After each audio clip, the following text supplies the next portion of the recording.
All right, I'd like to welcome you to this edition of EMU Today TV. My name is Mark S. I'm your host, and we are so pleased that you're able to join us for this particular edition, on a very special edition, as they all are, with another very special guest. We're going to talk about a very important program, the Welcome Course to Campus, and we're going to have Miss Lauren London. She's the General Counsel for Eastern Michigan University to join us and explain exactly what the program is. Lauren, thank you for joining me for EMU Today TV. How are you?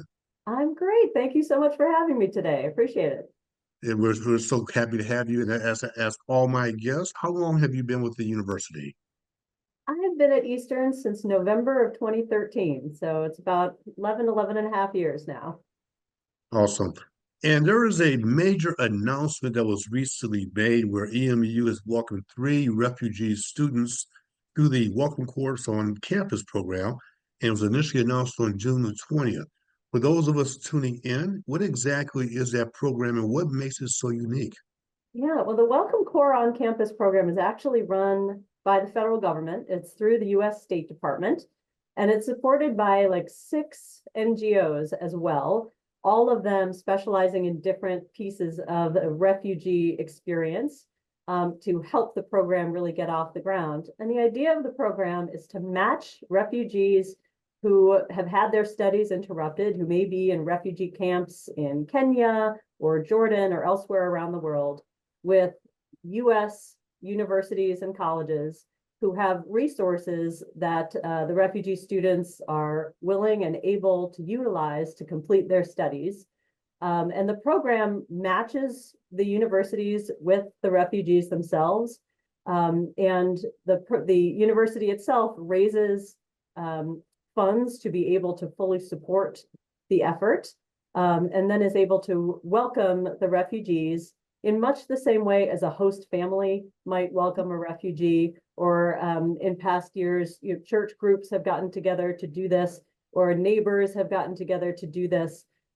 Universities, I think, are uniquely positioned to be leaders in this effort. We have a variety of on-campus resources that would be particularly useful and helpful to a refugee student, particularly someone whose studies have been interrupted. And so it's been a phenomenal program. We're really excited to get in on the ground floor. We were one of 17 institutions to start the Welcome Core on Campus in its inaugural year.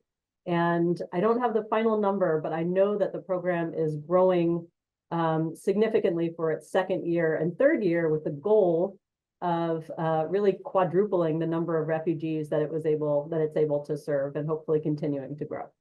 So you and President Smith have been very much involved in making this happen. Take us through the thought process. How did EMU become engaged? What was the thought process with President Smith?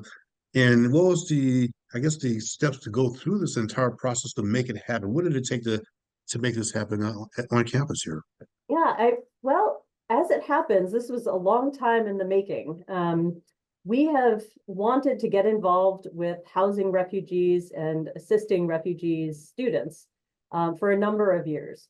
President Smith is a member, and then the university is a member in an outfit called the President's Alliance on Higher Education and Immigration. It's a fabulous consortium of schools across the country that have as one of their core missions and tenets the ability to help, or the desire to help, refugee students from around the world. And they're committed to providing resources to universities who want to help in that effort. We started tuning into meetings of that group several years ago. And through them, we actually were matched, or we had the idea to combine forces with our local refugee resettlement agency, Jewish Family Services of Washtenaw County. With that partnership, we were able to house 12 Afghan refugee families on our campus 2 years ago. Actually, maybe it's now more like almost 3 years ago. It was the winter of 2021, I believe. So it was in the thick of the COVID situation.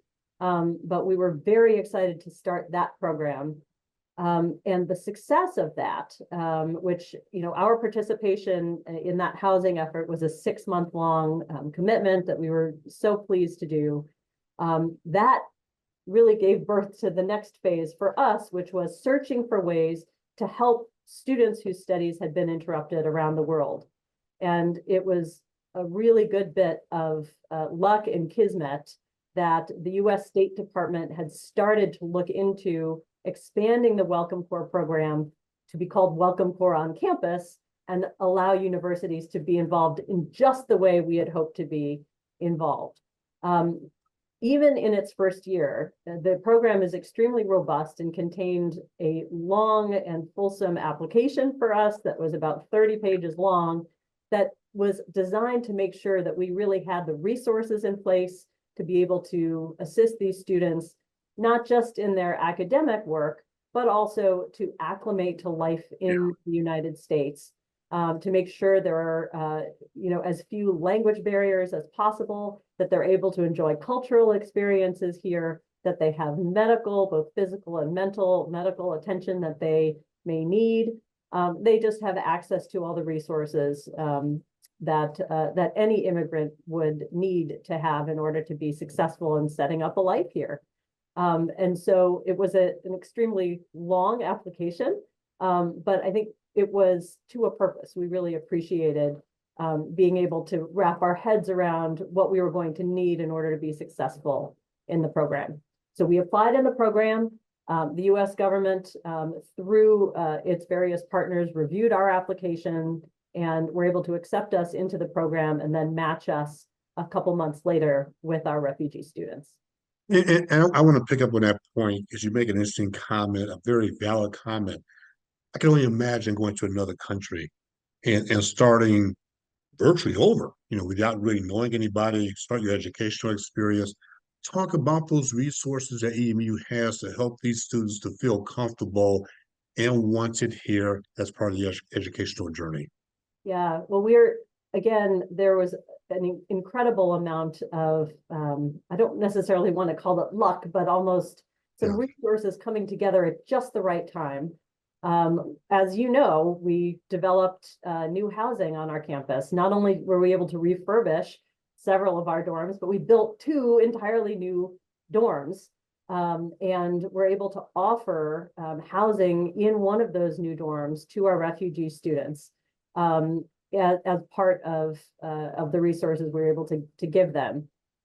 Our new housing is second to none. For my money, around the country, it is second to none. These apartment style rooms with beautiful bedrooms and kitchens and living areas, they really are set up much more for this kind of activity than maybe your traditional dorm room might be. Refugee students often are not familiar with the cooking, the fast food available in our country, various things, and like to cook for themselves. And so it's extremely helpful to have a kitchen, to have the ability to cook for yourself if you need to. We also have we have Swoops Pantry, which allows folks to pick up free food and cook it on your own without provision of any additional resources or promise of repayment of any kind. Swoops is an incredible resource to anyone on our campus who needs help, who is tackling food insecurity. We have a clothes closet, particularly for professional wear on campus. We have partnered with other organizations around Washtenaw County to grant added access to clothing resources around Washtenaw County. But in addition to that, we have incredible linguistic resources as well. Not only do all of our students have academic advising resources, but one of the members of our core team is a member of the World Languages Department. And it was her idea, it was Dr. Zuzana Tomas, was her idea that immediately upon registering for classes, the refugees be allowed, if they wish, to take an English as a second language class as part of their schedule. And all 3 of our refugee students enjoyed that and looked immensely. And we're very relieved to have that as part of their schedule, because it really allows them to bridge any of the knowledge gaps, the linguistic gaps that they may have had, even though all 3 of them arrived proficient in English. Mm. So that was an incredible resource as well. And of course, our Office of International Students and Scholars has all kinds of programs Yes. geared at all international students to provide some social and cultural support. So you answered my question. So we have three refugee students, is that correct? Yes, yes. So as they go through the process, the educational journey, I know it's only three students. Do they have, for example, mentors or other students that kind of walk them through the process, kind of say, hey, here's Pray Hero over here versus a Bikini Center over there. These are some of the activities to take. Let's talk about that student engagement. In other words, defined as other students on campus and making them feel welcome as well. Yes, thank you for bringing that up. Student Sure. engagement has been terrific with this program. We had a lot of enthusiasm for it. When we sort of first announced it to the student body, which was a year ago, about last November, I went and was able to speak to our student government representatives a couple of times. And several students immediately raised their hands and wanted to be part of the effort of That's welcoming awesome. these students. And so student government has been involved in giving that, making sure that they had access, for example, to bus passes. So they had easy transportation to go to the supermarket or the pharmacy and back. And then also they walked with the students around campus, not only to show them the campus in general, but also they walked their schedules with them.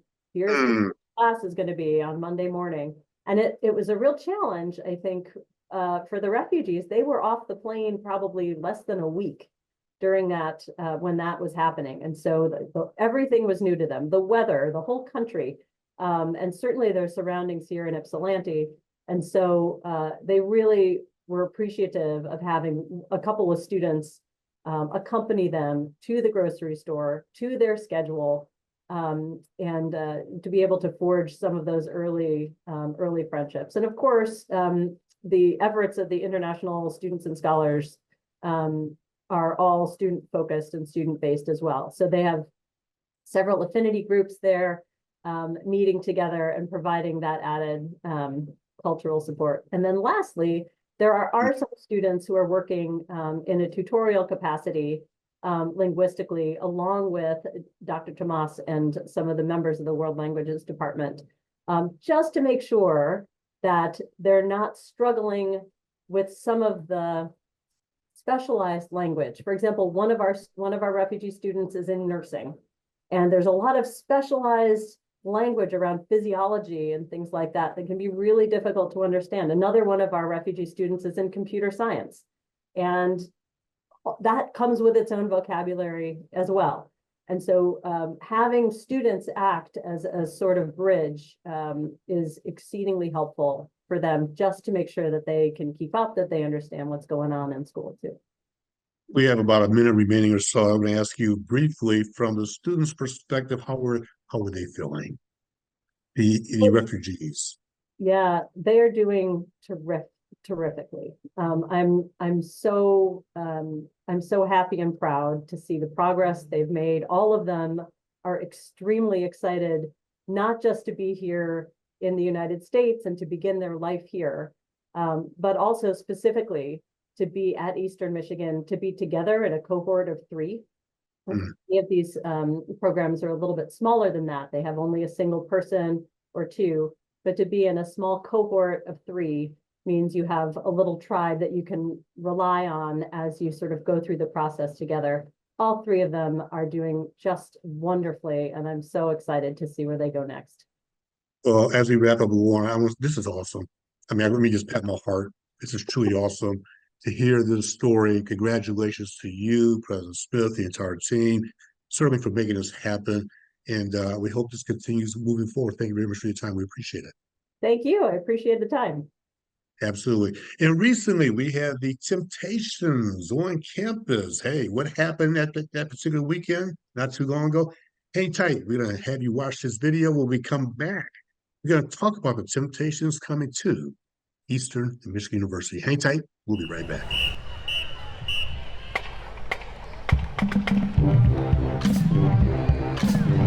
Well, I know y'all know this. I know y'all know this. Come on. I've got sunshine Come on. On a cloudy day, when it's cold outside, I've got the month of May. Oh, y'all sing along with us, all right? Well, I guess you say, what can make me feel this way? My girl, my girl, my girl. Whoa, whoa. I've got so much honey, peace and me. Oh, yeah. I've got a sweeter song than the birds in the tree. Oh, baby. Well, I guess you say, what can make me feel this way? My girl, my girl, my girl. Talking about my girl, my girl. Now I know everybody out here knows this next part, right? I want to hear you in the stands. Everybody sing that, come on. Let me hear you. Yeah. Oh yeah, I hear you, come on. Yeah.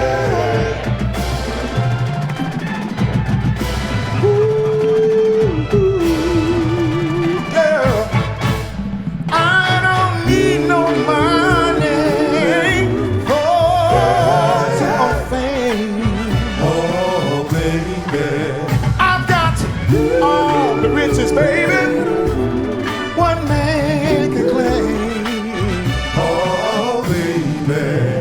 Well, I guess you'd say, what can make me feel this way? My girl, my girl.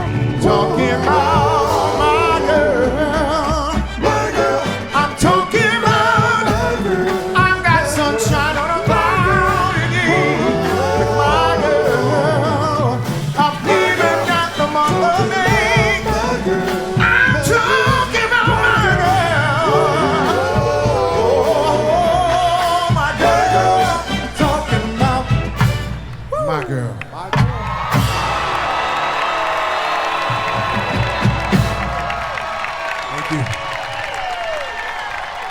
All right, welcome back to EMU Today TV. We hope you enjoyed that brief video.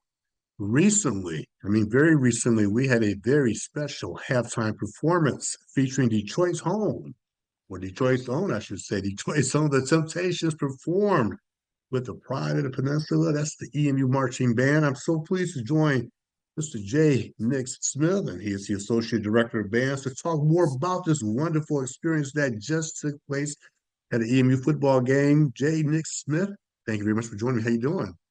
I'm great, Mark. Thanks for having me.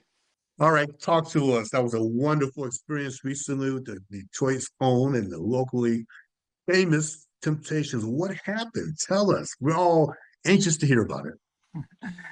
A lot happened and a lot of great things. I mean, this was a monumentous occasion for Eastern Michigan specifically to host this iconic group, especially given that I believe that Ypsi is kind of the sister city to Detroit, and knowing that they were founded in Detroit just made it more special, not only I think for our university and the history, especially in this 175th year Mm. birthday that we're celebrating, but also in the Pride of the Peninsula's 130th anniversary season. So the stars really aligned in this experience for our campus and university. So it was an incredible day. Absolutely.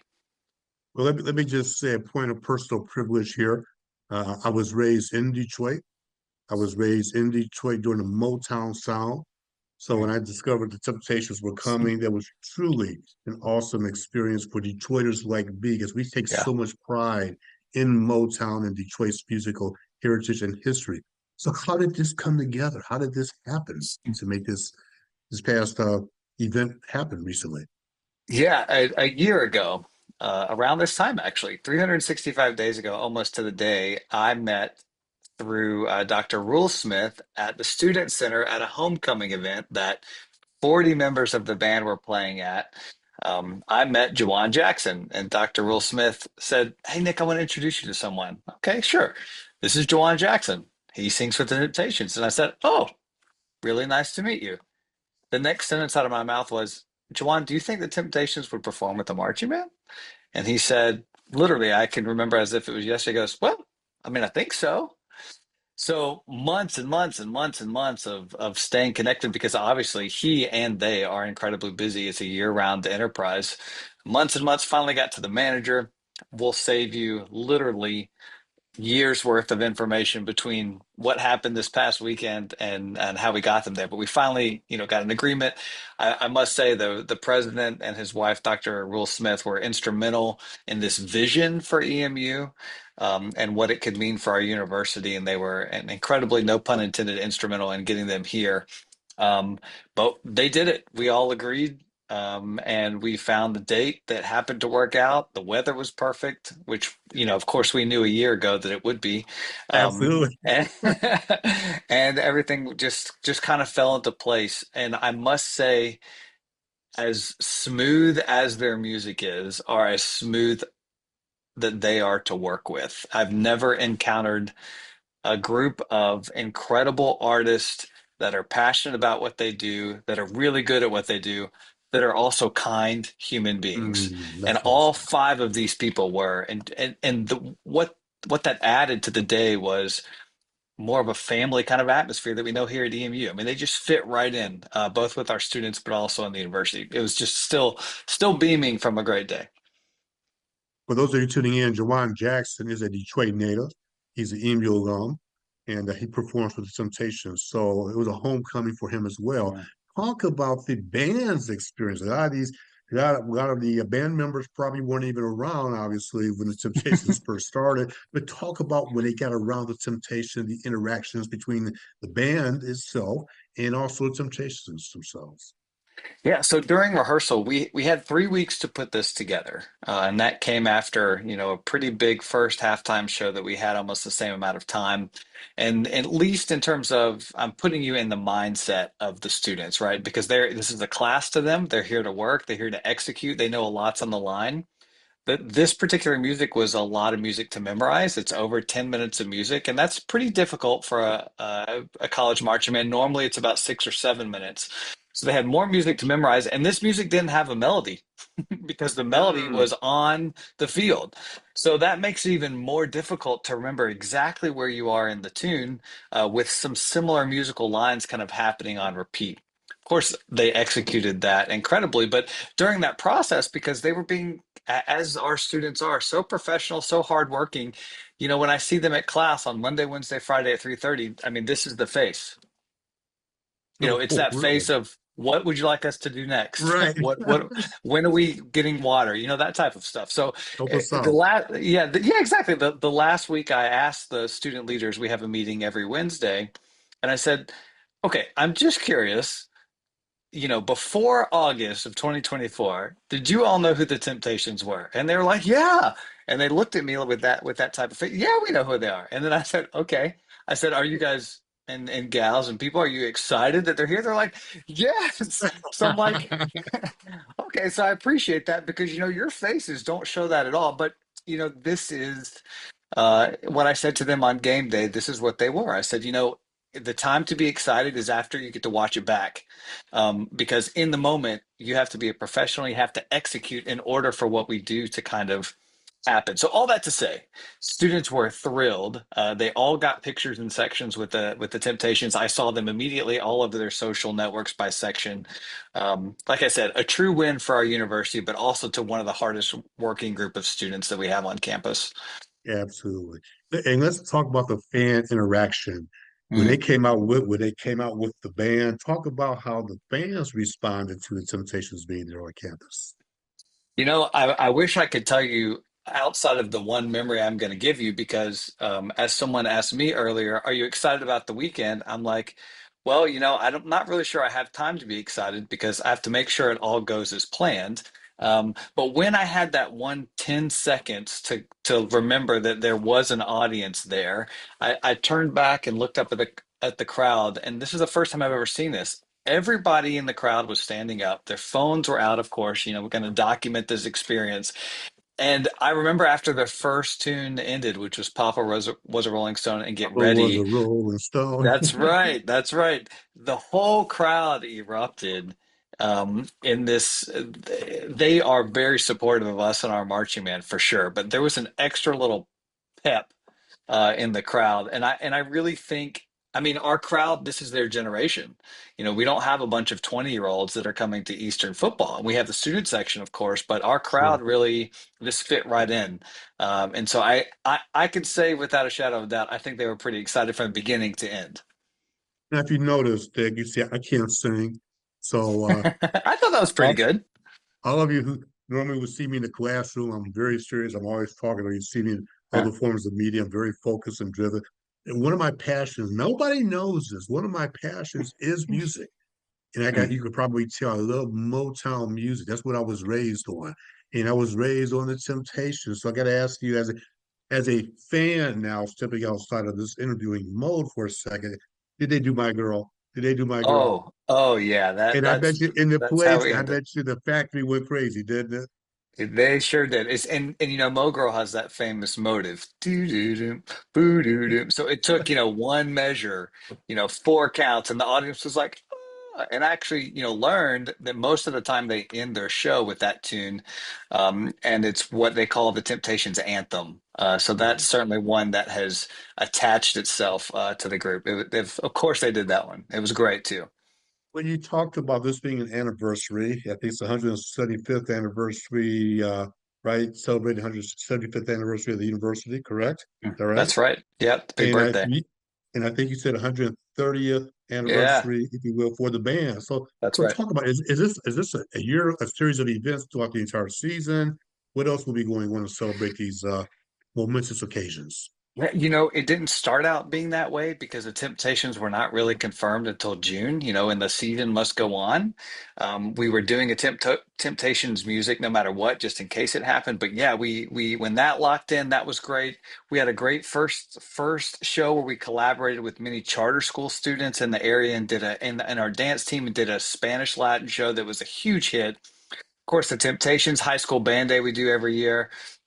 This coming week, homecoming, we're celebrating the 175th birthday of EMU. The marching band's giving the university a president. Don't tell, excuse me, not giving him a president, although in 2 years, I guess we could do that when our beloved president retires.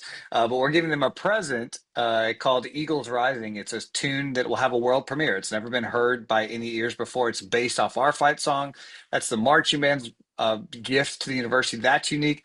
We'll end our season with a ABBA show, and then in the first week of December, we'll be at the Detroit Lions performing halftime there. I mean, that's a huge lineup that all just worked out recently. I mean, this is great, and what a better year to celebrate. Like when I said the stars and planets aligned, this is really it's exciting, and hopefully, we're gonna win. We're gonna end the season with another bowl trip with our incredible football team. So, And fingers crossed. not only end with a bowl trip for the football team again, and maybe, just maybe, the Lions will end it going to what? Hopefully the big game. Yeah, there We we go. never know. Hey, maybe they'll All take right. us with them. We're happy to go with them.